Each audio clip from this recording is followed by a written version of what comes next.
Renungan Kefas. Judul renungan hari ini adalah Kristus menjadi segala sesuatu kita. Ayat bacaan dari Kolose pasal 1 ayat 5. Oleh karena pengharapan yang disediakan bagi kamu di sorga, tentang pengharapan itu telah lebih dahulu kamu dengar dalam firman kebenaran, yaitu Injil. Sebagai orang Kristen, kita sering mendengar bahwa Yesus adalah juru selamat. Ini tidak salah. Namun, pernahkah kita mendengar bahwa Kristus mau menjadi segala sesuatu kita?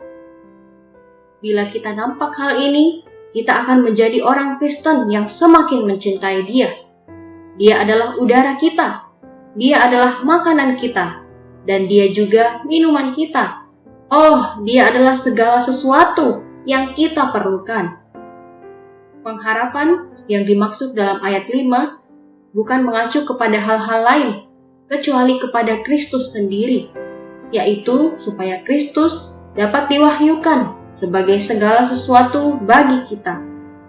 Untuk memahami pengertian pengharapan ini dengan sepenuhnya, kita harus membahas iman dan kasih yang tercantum dalam ayat 4. Karena kami telah mendengar tentang imanmu dalam Kristus Yesus dan tentang kasih-Mu terhadap semua orang kudus. Beriman adalah mewujudkan dan menerima apa yang ada di dalam Kristus. Mengasihi adalah mengalami dan menikmati apa yang telah kita terima dari Kristus. Dan berharap berarti mengharapkan kemuliaan di dalam Kristus. Memiliki iman dalam Tuhan Yesus dan mengasihi semua orang kudus adalah bukti dari orang Kristen yang sejati. Kasih ini bukan kasih alamiah, melainkan kasih yang timbul dari iman kita di dalam Tuhan Yesus.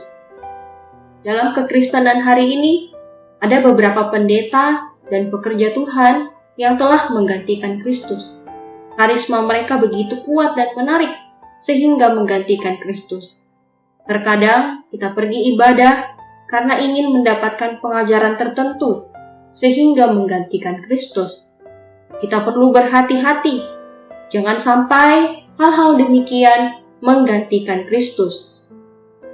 Sobat Kefas, kita perlu mengatakan kepada Tuhan dalam doa, bahwa apa yang kita dambakan bukanlah pengetahuan harfiah, melainkan kehadirannya, serta dirinya sendiri terinfus ke dalam kita, dan diri kita dijenuhi olehnya. Jika kita memperhidupkan Kristus dan bersatu dengannya, kita tentu dapat berkata, Tuhan Yesus, aku cinta kepadamu, dan aku menerimamu sebagai hayat dan personaku. Tuhan, aku mau besertamu dalam kemuliaanmu dan melihat engkau berhadapan muka. Aku mau menikmati kehadiranmu, bahkan kehadiranmu secara jasmaniah, secara real.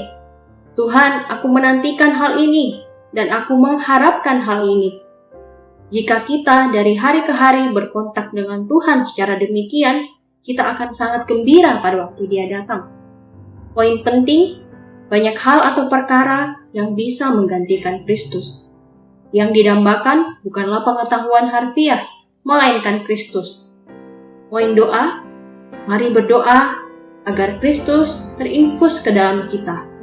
Dia menjadi segala sesuatu bagi kita. Berdoa agar kita mengejar diri Kristus, bukan sekedar pengajaran. Tuhan Yesus memberkati.